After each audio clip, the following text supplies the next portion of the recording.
Right, here we are doing the parallel parking manoeuvre, okay? This is another one which people seem to think it's difficult. It's not, it's very easy. I'll just use some very simple lining up points. Again, the manoeuvre is no different than before. It's moving the car slowly, good observations, and keeping the car under control, okay? On this occasion also, I've actually opened my window, which is another useful tip provided it's not raining. And that'll allow you to hear cars coming, particularly on the quieter streets, okay? So what we're going to do now, we're going to move off, okay? Doing the usual checks, okay? I've engaged first gear, slight bit of gas, clutch near the bite, checking my mirrors, 1, 2, 3, and also checking the blind spot, which is 4. Make sure there's nothing moving, and off we go, okay? So we approach the vehicle that's been identified for us, nice and slowly, okay? We're going to stop with the wing mirror just past the end of the car, okay, as we are now, okay, and roughly about an arm's length away from the car, okay? So that's roughly about a metre.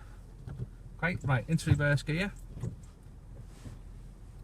Another useful tip before we actually select reverse gear, maybe for some people, is to just shift over in the seat slightly to your right hand side, and that gives you a better view out your back window. It is a reverse manoeuvre, so therefore we should be predominantly looking out of our back window, but obviously also looking around as well with good all-round observations, okay? So here we go again now. Now our first lining up point that I'm going to use, another simple one, is just waiting for the back of the car to appear in the side window of the passenger side, okay? As soon as it gets there, okay, we then put one turn of the wheel to the left, sorry. So that's one left, just one turn of the wheel, not a full lock, okay? Then continue backwards nice and slow, checking round, looking round me out the back window, looking through the side windows again, nice and slow. And when the wing mirror comes parallel to the back of the car, now slightly distorted here with the camera, because from where I'm sitting, obviously my wife's holding the camera for me. Now, when you do look and you see the back across from where I'm sitting now, the wing mirror is actually on the car. Now, if I just move over slightly to there, you'll see it is lined up, okay? Just put the camera back so I can see what I'm doing, okay? So as we go backwards now it's lined up, I take one turn to the right, just one turn only. You can hear my hands working. And again, we look in the mirror, okay?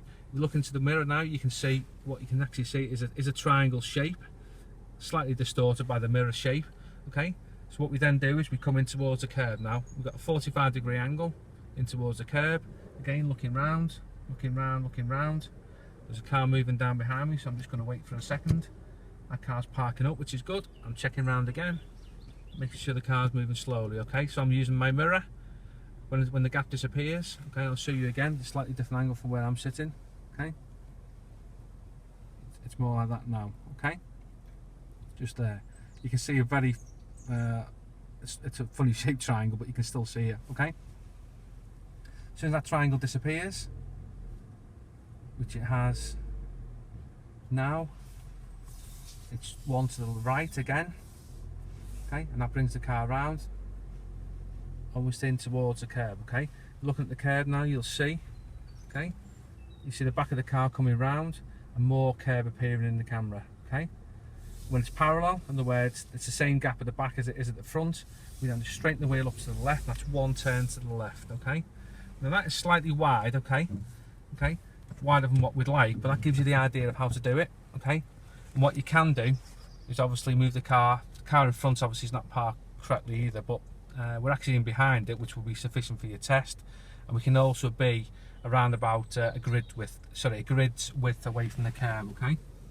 Now the mirrors make it look distorted. We are reasonably close to the curb, and also if you look at the gap in front, the test itself says a 2 car length gap. Now